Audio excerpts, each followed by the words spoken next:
Assalamualaikum dear student, teachers, parents and friends. It's Nisar Shipoy and face my profession.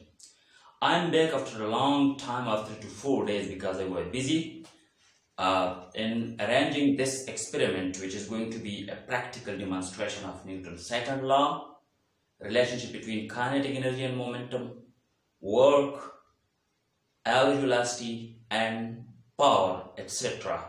तो दोस्तों आइए हम देखते हैं कि ये एक्सपेरिमेंट कैसे वर्क करेगी।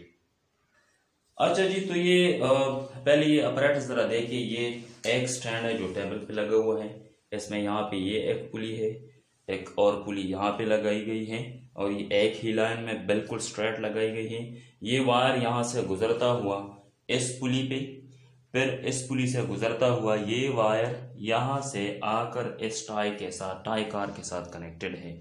इसी वायर का जो दूसरा एंड है, जो इन चारों पुली पर से गुजरता हुआ इधर यहाँ आकर ये वायर उसके साथ लगाया गया है। ठीक है, तो ये अपैरेटस जो हमने इस तरह बनाई, ये असल में ये जो अपैरेटस हमने बनाई है ये असल में हम इसलिए कि ताकि दोनों कार्स पे एक जितना फोर्स, मतलब force should be constant on each tie car. अगरचे इन दोनों का मास डिफरेंट है। देखिए ये छोटा टाई कार है, ये मैंने खुद अपने हाथों से बनाया है। ये काफ़ी, इनके जो टायर्स है काफ़ी फ्रैक्शनलेस है। फ्रैक्शनलेस तो खैर नहीं है, फ्रैक्शन हमने कम करवाने की कोशिश की है। ठीक है, ये एक और टाई कार है, ये मैंने खुद अपने हाथों से बनाया है। इसके ये टायर्स है। अच्छा, दोनों का मास डिफरेंट। इसका मास जो है कैपिटल M, हमने इसके ऊपर लेबल क्या है, ये हमारे पास है छोटा कार, इसका छोटा मास है। ठीक है, ये दोनों एक ही वायर के दोनों एंड्स पे कनेक्टेड है। ठीक है, एक और जो हम इस पे फोर्स अप्लाई करने जा रहे हैं, जो हम इस पे फोर्स अप्लाई करेंगे, इसके लिए हमने ये पुली तैयार की हुई है। ये पुली हमने इधर इस तरह लगाना है। ठीक है, ये इस तरह लगाना है ताकि फोर्स इक्वली डिस्ट्रीब्यूट हो दोनों साइड पे। इस तरह यहाँ से गुजारता हूँ, ये इधर रखा जाता है। ठीक है, और ये छोटा सा मास है, हमने यहाँ से इसे सस्पेंड करना है। ठीक है, ये और ये मूवेबल इसलिए लगाई, ये मूवेबल पुली, ताकि फोर्स इक्वली डिस्ट्रीब्यूट हो दोनों साइड्स पे। ठीक है, हम अब एक्सपेरिमेंट करने जा रहे हैं।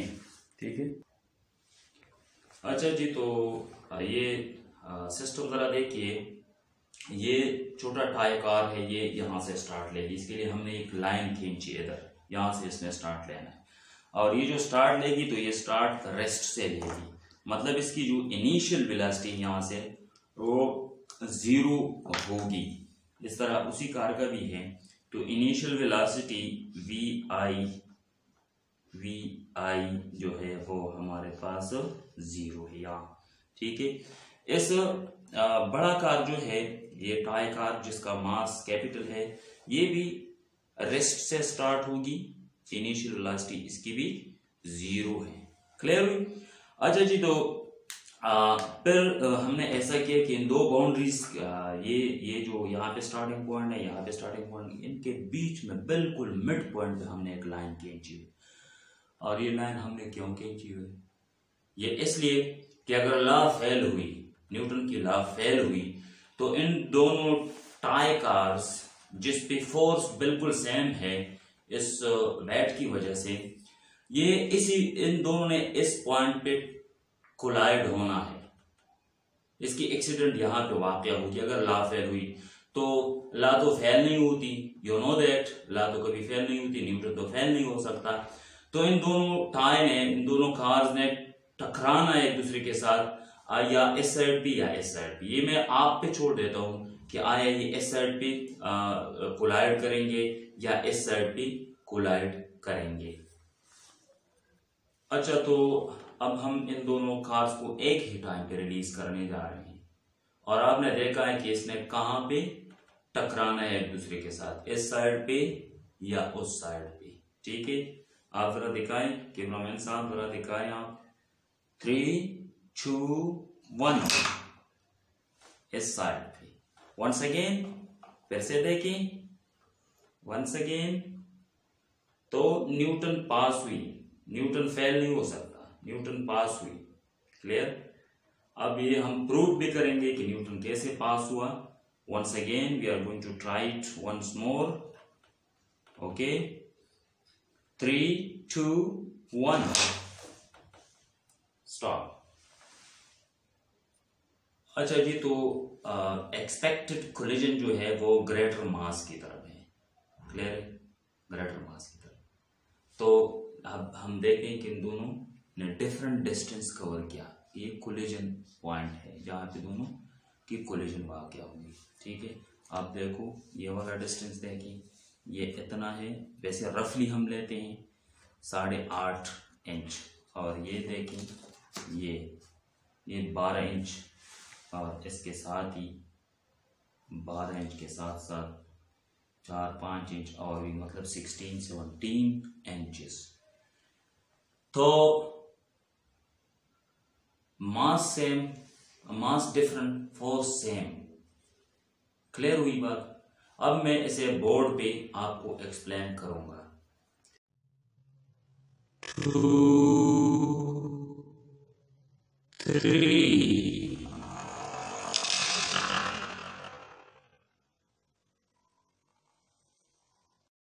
अच्छा जी, तो हम सबसे पहले प्रूफ कर रहे हैं इस न्यूटन सेकंड लॉ। ठीक है, तो देखिए आपने एक्सपेरिमेंट में देखा, एक्सपेरिमेंट में ये तो मैं थोड़ा रफली बना देता हूँ। देखिए ये छोटा कार है हमारे पास, टाई कार, ये छोटा कार। ठीक है, ये जो था ये हमारे पास बड़ा टाई कार था। इन दोनों ने डिस्टेंस डिफरेंट ट्रेवल किया। ये इन दोनों के बीच का डिस्टेंस है, इसने डिस्टेंस यानी टकराव इधर हुई।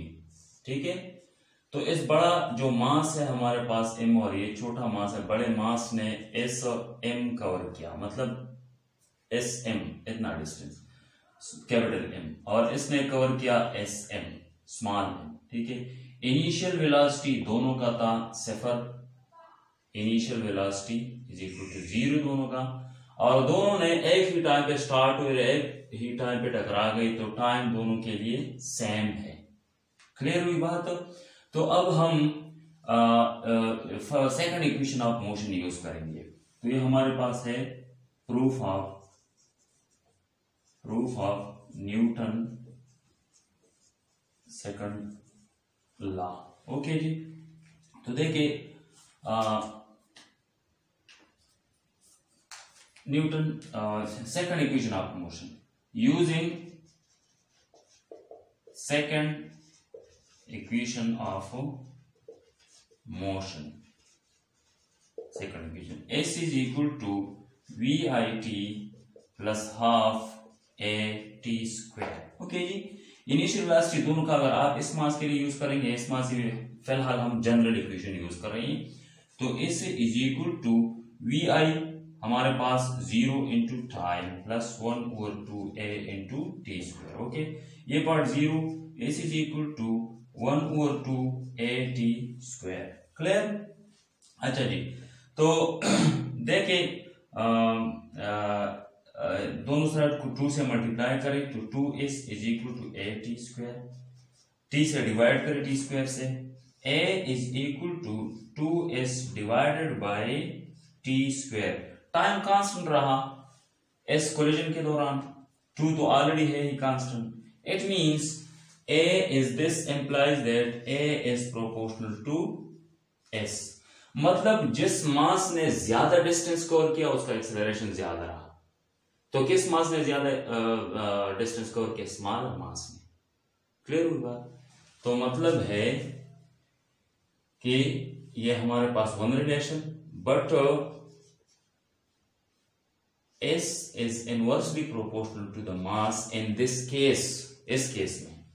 क्लियर हुई बात। मतलब है कि स्मॉलर मास ने ज्यादा डिस्टेंस कवर किया इस सिचुएशन में, और लार्जर जो मास है उसने कम डिस्टेंस कवर किया। यहाँ पे क्लियर, यहाँ पे क्लियर है। ठीक है, तो अब देखिए इन दोनों रिलेशंस को मैं कंबाइन कर देता हूं। Combining the relations, A is proportional to S is proportional to 1/m. Clear? This implies that A is proportional to 1/m. Clear हुई। अब ये हमारे पास एक न्यू रिलेशन है, यानी smaller the mass higher the acceleration, larger the mass smaller the acceleration, दोनों का relation एक दूसरे के साथ इनवर्स है। क्लियर हुई बात, इनवर्स रिलेशन है। छोटे मास ने बड़ा ज्यादा एक्सेलरेशन पकड़ लिया, बड़े मास ने कम एक्सेलरेशन पकड़ लिया। ठीक है, तो इस रिलेशन को मैं अब इक्वेशन में कन्वर्ट कर देता हूं। तो A इज इक्वल टू यहाँ पे कांस्टेंट में लिखूंगा इनटू 1/m। क्लियर हुई बात। अब कांस्टेंट क्या है इस सिचुएशन में? कांस्टेंट है हमारे पास वो जो फोर्स था दोनों कार्स पे सेम रहा। इस पे जो फोर्स था वो भी F है, इस पे जो फोर्स है वो भी F है। F दोनों पे कांस्टेंट है, तो इसलिए A is equal to F into 1/m। Clear, m को दोनों साइड में मल्टीप्लाई करें, F is equal to ma। ये हमारे पास है न्यूटन सेकंड लॉ। क्लियर हुई बात। तो ये है practical proof of Newton second law. अब हमने देखना है कि ये काइनेटिक एनर्जी, वर्क वगैरह इनके बीच में क्या रिलेशन है। अब हमने ये देखना है कि दोनों का मोमेंटम कैसे रहा, मोमेंटम क्या होगी। तो आप स्क्रीनशॉट ले लें, ले लिया, ओके जी। सेकंड हमारे पास है मोमेंटम। मोमेंटम हमने देखना है और मोमेंटम में बहुत सारी बातें हैं और आपके बहुत सारे एमसीक्यूज भी क्लियर हो जाएंगे इंशाल्लाह। तो देखिए number second, momentum. Momentum clear, small car, ये स्मॉल कार है, स्मॉल m, और ये है कैपिटल कार, कैपिटल मास। क्लियर। अब ये भी इनिशियली एट रेस्ट में था, कैपिटल मास, तो इसका मोमेंटम जो है m इज इक्वल टू 0। ये भी इनिशियली स्मॉल मास रेस्ट में था, तो इसका भी मोमेंटम स्मॉलर मास का भी 0 है। तो बिफोर कोलिजन, कोलिजन से पहले या before accident, their total momentum was 0। Okay, तो जो ही हमने ये रिलीज की, दोनों ने मोशन स्टार्ट की, वेलोसिटी पकड़ ली, दोनों में मोमेंटम आ गए। ठीक है, तो इसका मोमेंटम इस साइड पे है, उसका मोमेंटम उस साइड पे है। अगर हम यहाँ पे एक ओरिजिन कंसिडर कर लें, इस पॉइंट ऑफ कोलिजन को अगर हम ओरिजिन कंसिडर कर दें, ठीक है, और या इस तरह मैं थोड़ा इसको लंबा खींचूं, ये इस तरह, तो ये हमारे पास पॉजिटिव एक्स एक्सिस है, ये हमारे पास नेगेटिव एक्स एक्सिस है। ठीक है, इसकी जो वेलोसिटी है vf वो इसी डायरेक्शन में है, इसी डायरेक्शन। इसकी जो वेलोसिटी है ये कैपिटल मास की है, ये स्मॉलर मास की है। क्लियर है, ये इसी डायरेक्शन में है। तो एक वेलोसिटी जो है वो इसी डायरेक्शन में, तो vf m इसको हम माइनस लेते हैं क्योंकि ये नेगेटिव एक्स एक्सिस की तरफ बढ़ रही है। ठीक है, और ये जो इसका जो वेलोसिटी है ये पॉजिटिव एक्स एक्सिस में बढ़ रही है स्मॉलर मास का। ठीक है, तो ये पॉजिटिव है, इसलिए इसका जो मोमेंटम है और इसका जो मोमेंटम है, इसको जब हम दोनों ऐड कर दें, जब ऐड कर दें तो इसका नेट रिजल्ट हमारे पास 0 होना चाहिए, क्योंकि momentum is always conserve. Before the collision जब 0 था, तो आफ्टर द कोलिजन भी 0 होना चाहिए। दोनों के टकराव के बाद भी, उनके कोलिजन के बाद भी मोमेंटम 0 होना चाहिए। ठीक है, तो by the conservation of momentum, by the conservation of momentum,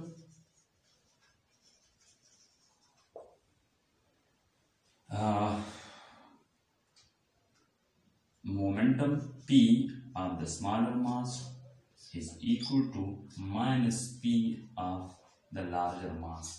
Small car की momentum is equal to negative of the massive car. Clear हुई बात, वैक्टरली इक्वल है। बट you should know, ये दोनों एक दूसरे को, मतलब मोमेंटम आफ्टर द कोलिजन तब 0 होगा जब दोनों के मोमेंटम के डायरेक्शन अपोजिट हो और मैग्नीट्यूड सेम हो। यानी इस साइड से जो मैग्नीट्यूड है इस कार की और इस कार की जो मोमेंटम है दोनों मैग्नीट्यूड में सेम डायरेक्शन में अपोजिट होनी चाहिए। तो this implies that momentum magnitude of the smaller car must be equal to magnitude of the momentum of the larger car, smaller massive car. Okay जी। अच्छा, तो P M is equal to P capital M. अब ये momentum M, clear, velocity of the smaller car is equal to capital mass velocity of the larger mass. Clear हुई। अब देखिए इन दोनों का रिलेशन, अब देखिए मास को दोनों साइड को स्मॉलर मास और कैपिटल जो वेलोसिटी है इस पर डिवाइड कर दें तो हमारे पास रिलेशन आ जाएगा m divided by smaller m। इसको इस साइड पे डिवाइड की, इस पे डिवाइड की, इसको दोनों साइड को इस पे भी डिवाइड करें vm पे, तो आपके पास आ जाएगा v smaller m v capital m। ये है कैपिटल m।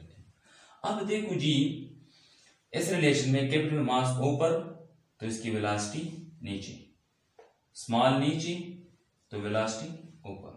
इट मींस इसका मतलब है कि मास जो है, जो भी मास है, mass is inversely proportional to the velocity v। Clear. तो दिस मींस हमने प्रूफ की इससे पहले वाले पार्ट फर्स्ट में कि acceleration is inversely proportional to the mass. हमने प्रूफ की जब एक्सेलरेशन और मास का इनवर्स रिलेशन हो तो इसका मतलब है कि velocity is also inversely proportional to the mass. दोनों एक दूसरे के साथ इनवर्सली रिलेटेड होंगे। मतलब जो स्मॉलर मास है वो ज्यादा वेलोसिटी पकड़ेगी, ज्यादा तेज भागेगी, जिसका मास ज्यादा है वो स्लो जाएगी। क्लियर हुई बात। ये था हमारे पास एक और रिलेशन। तो आप स्क्रीनशॉट ले लें। अच्छा जी। तो नेक्स्ट हमारे पास है work done by each time. कौन सा टाइम ज्यादा काम करेगा, कौन सा कम करेगा, वो अब हम प्रूव करेंगे। ठीक है।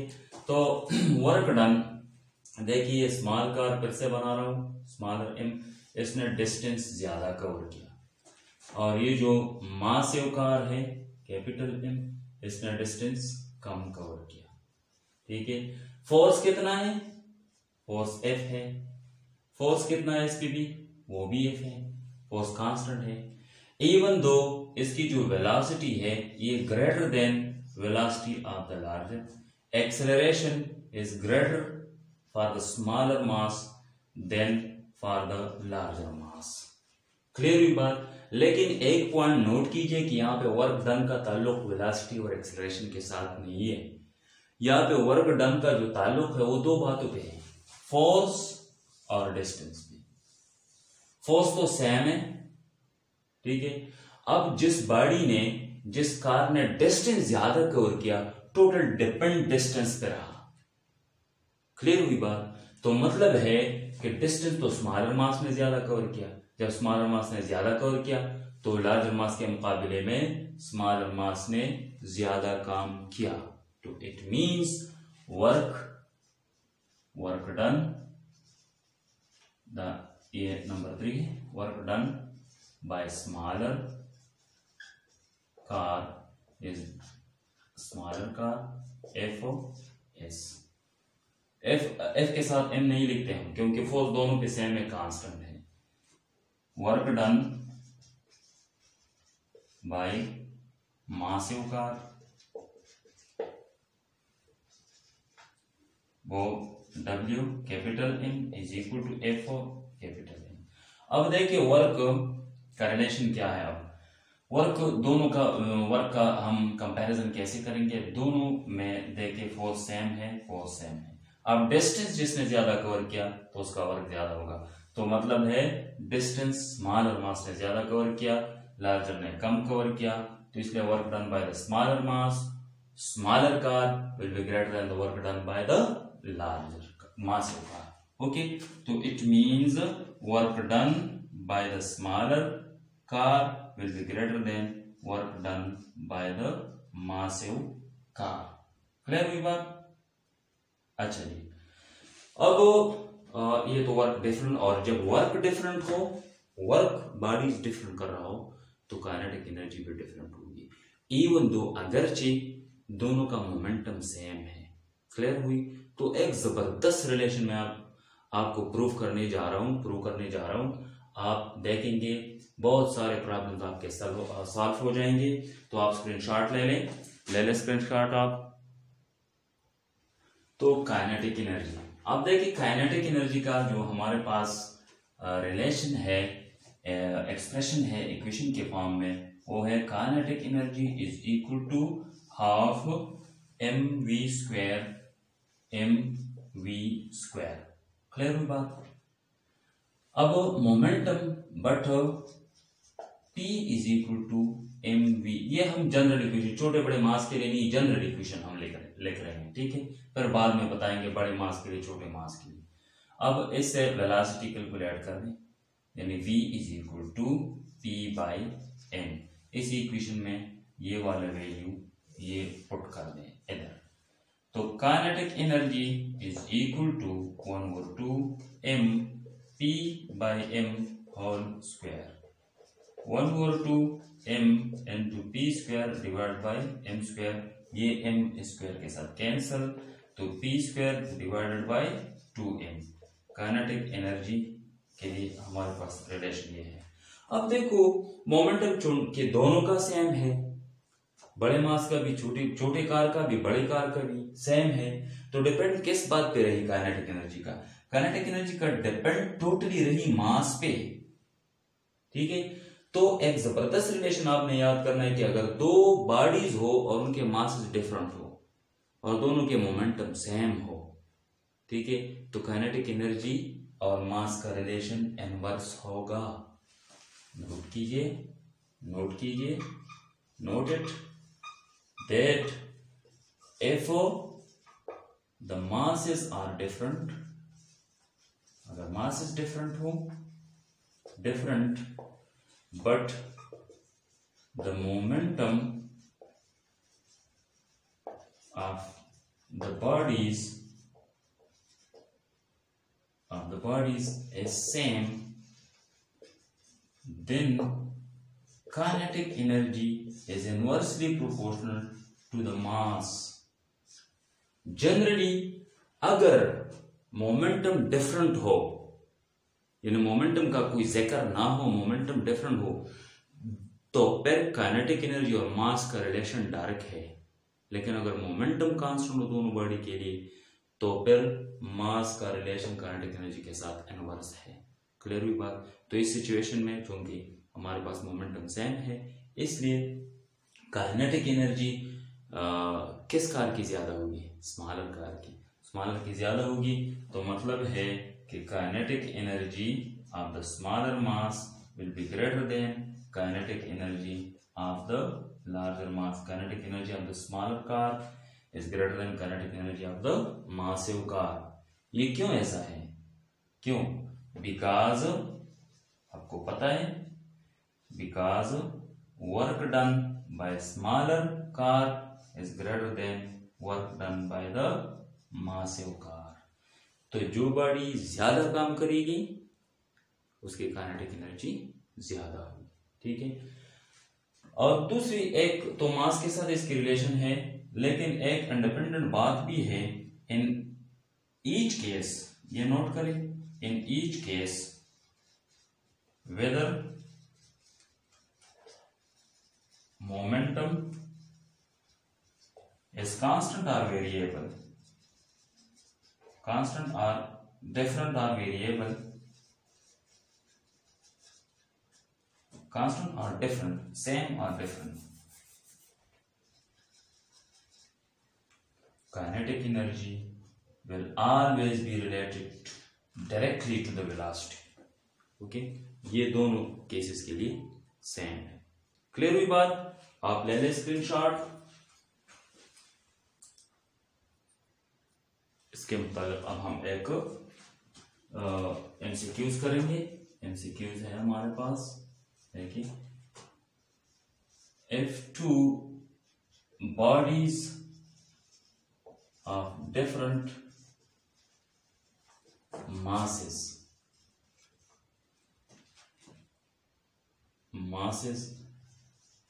have mass ratio is 1:2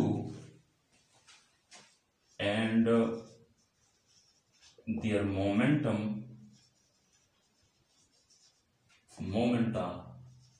is same. What is the ratio between their kinetic energies? Clear हुई बात? मोमेंटम दोनों का सेम है, मास इसका जो रेशो है वो 1:2 है, मतलब एक बॉडी जो है 1 किलोग्राम है, दूसरी बॉडी 2 किलोग्राम है, ठीक है। मोमेंटम सेम है तो काइनेटिक एनर्जी का रिलेशन क्या होना चाहिए? क्लियर हुई बात? तो ऑप्शंस ज्यादा दी जा सकते हैं हम, लेकिन एक ही पॉइंट नोट करें कि kinetic energy is inversely proportional to the mass. तो लार्जर मास के लिए कम होगी काइनेटिक एनर्जी, स्मॉलर मास के लिए ज्यादा होगी। तो याद रखिएगा, अगर मास m1 या m1 लिखें, m1:m2 is equal to 1:2, then kinetic energy 2 will be equal to 2:1। ये रिवर्स होगी। तो आपके पास जो भी ऑप्शन हो इसमें से आपने सेलेक्ट करना है 2:1। मतलब आपके पास मास इसका जो रिलेशन है, मास इसका जो रेशो है, इसका उल्टा लेना है आपने, ठीक है। वहां पे 1:2 है, यहाँ पे आपने 2:1 लेना है। एक और हमारे पास एमसीक्यूज है, वो एमसीक्यूज हम दूसरा एमसीक्यू लेते हैं, इसके मुताल्लिक है, बिल्कुल जबरदस्त एमसीक्यूज है, आपने याद करना है, आप स्क्रीनशॉट ले लें, ठीक है जी। ओके, तो एमसीक्यू नंबर 2 है हमारे पास, अगर दो बॉडीज है उसकी उसके मासेस डिफरेंट है, उस पे सेम फोर्स अप्लाई हुई for the same time interval, if two different masses are acted upon by same force for same interval of time,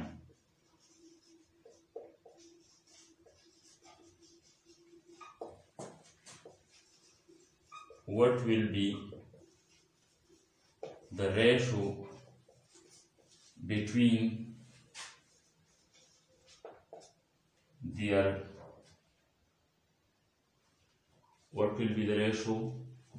their momentum?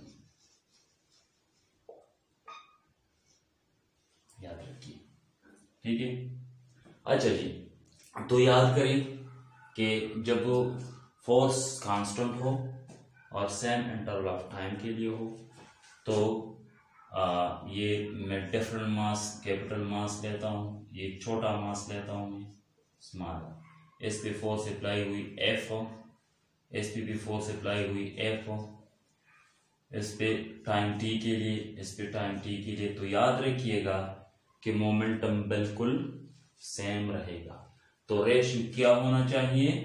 Option A है आपके पास 1:1। क्लियर हुई? और वो क्यों? फोर्स कांस्टेंट, टाइम कांस्टेंट है, तो ये चूंकि मास ज्यादा है तो वेलोसिटी कम होगी। अब यहाँ पे ये फोर्स कांस्टेंट, टाइम कांस्टेंट है, मास कम है तो वेलोसिटी ज्यादा होगी। लेकिन इन दोनों का प्रोडक्ट इस प्रोडक्ट के बिल्कुल इक्वल होना चाहिए। क्लियर हुई बात? अच्छा जी, तो अब देखते हैं कि एवरेज वेलोसिटी उस सिचुएशन एक्सपेरिमेंट की तरफ वापस चलते हैं। नंबर कौन सा था हमारे पास? 5 था या 6 था? अच्छा, 5 एवरेज वेलोसिटी।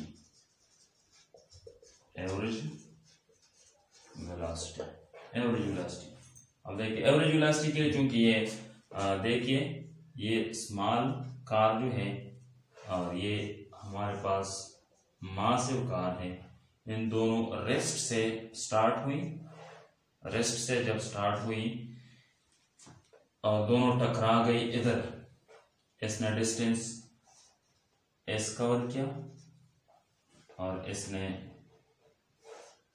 डिस्टेंस जो है इतना कवर किया। क्लियर हुई बात? तो अब देखिए इसका जो इनिशियल वेलोसिटी वो भी जीरो, यहाँ पे फाइनल वेलोसिटी वो तो है कुछ पता नहीं कितना है, ठीक है, इसका भी इनिशियल वेलोसिटी जीरो, इसका भी फाइनल वेलोसिटी है कुछ है, ठीक है, ठीक है। टाइम दोनों ने सेम लिया, टाइम सेम लिया, ठीक है। तो देखिए टाइम सेम लिया, डिस्टेंस इतना कवर किया, इसने इतना कवर किया।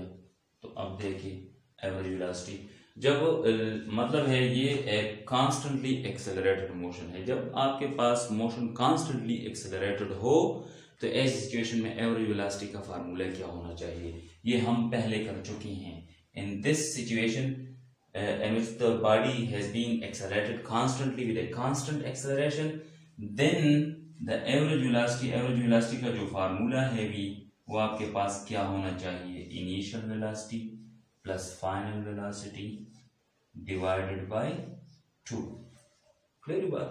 अच्छा, इनिशियल वेलोसिटी क्या है, 0, फाइनल वेलोसिटी मालूम नहीं है, divided by 2, vf divided by 2। Clear हुई बात? अब देखें, अब हम फाइनल वेलोसिटी को दो तरीके से, दो इक्वेशंस के जरिए मालूम कर सकते हैं। इक्वेशन ऑफ मोशन यानी फर्स्ट इक्वेशन ऑफ मोशन या थर्ड इक्वेशन ऑफ मोशन। मैं थर्ड यूज कर रहा हूं, क्यों? क्योंकि मैंने देखे फाइनल आंसर को फोर्स और डिस्टेंस के टर्म्स में मालूम करना है, ठीक है। तो यूजिंग, अब देखो हमारे पास है फाइनल जो थर्ड इक्वेशन है, इस साइड पे लिखता हूँ, एक मिनट ये मिटा लेता हूँ, ये मिटा देता। अच्छा, तो अब देखिए average velocity is equal to V F divide by 2। हमारे पास है V F square minus V I square is equal to 2as। Clear हुई बात? अब देखिए V F square minus 0 is equal to 2, A क्या है हमारे पास, एफ बाई एम है और एस हमारे पास डिस्टेंस है। क्लियर बात? V F square is equal to 2fs divided by M. Clear? V F is equal to root ले लेते हैं साइड पे, 2fs डिवाइडेड बाई एम, ठीक है। इस इक्वेशन में पुट कर लें यहाँ पे, तो ये बन जाएगा average velocity is equal to 2fs m under the root whole divided by 2। अब यहाँ न्यूमरेटर में भी 2, डिनोमिनेटर में भी 2, लेकिन यहाँ पे रूट है, यहाँ पे रूट नहीं है, तो इसके लिए हम ऐसा करते हैं कि under root 2fs divided by m, या इस 2 को मैं इस तरह लिख सकता हूँ 2 स्क्वायर अंडर द रूट, फिर से दोनों खत्म हो जाएंगे, 2 आ जाएगी, ठीक है। लेकिन मैं इसको एक खास मकसद के लिए किया ताकि दोनों न्यूमरेटर डिनोमिनेटर जो है वो रूट में आ जाए। तो 2fs divided by m whole divide by 2 square था अंडर द रूट, ये 2 1, ये इसके साथ कैंसिल, आपके पास fs डिवाइड बाय ये 2 है और ये है 2m under the root. Clear हुई? एवरेज वेलोसिटी आपके पास in term of force and distance and mass, जो कुछ हम हमारे पास अवेलेबल है, यानी फोर्स है, फोर्स वो सस्पेंडेड वेट है, इस जो डिस्टेंस है हम मालूम कर सकते हैं, मेजर कर सकते हैं, एंड जो मास है। तो मतलब है इस सिचुएशन में भी अगर आप देखें तो एवरेज वेलोसिटी और मास का रिलेशन इनवर्स है एक दूसरे के साथ, smaller the mass higher will the average velocity. अगर दूसरी तरफ देखें तो फोर्स तो कांस्टेंट, टू भी कांस्टेंट, इसके साथ यानी डिस्टेंस के साथ एवरेज वेलोसिटी का ताल्लुक, तो जो रिलेशन है वो डायरेक्ट है। मतलब है जिस कार ने ज्यादा डिस्टेंस कवर किया उसका एवरेज वेलोसिटी ज्यादा होगी। समझ आ गई? ओके जी। पावर लास्ट जो हम करने जा रहे हैं कि पावर, अब मूविंग पावर किसकी ज्यादा होगी। और मास से उसका क्या ताल्लुक है। ठीक है, आप इसका स्क्रीनशॉट ले लें, जल्दी करें। अच्छा जी, पावर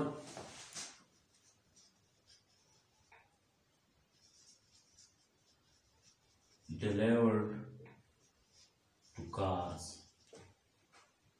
कैसे? आपको पता है यहाँ पे चूंकि कार जो है मोशन कर रही है, तो इसको हम मूविंग पावर का नाम देते हैं, मूविंग पावर। तो मूविंग पावर को moving power is equal to force into velocity. ठीक है, power is equal to force into velocity. ठीक है, ये दोनों वेक्टर है, दोनों पैरेलल है, तो इसलिए power is equal to F we.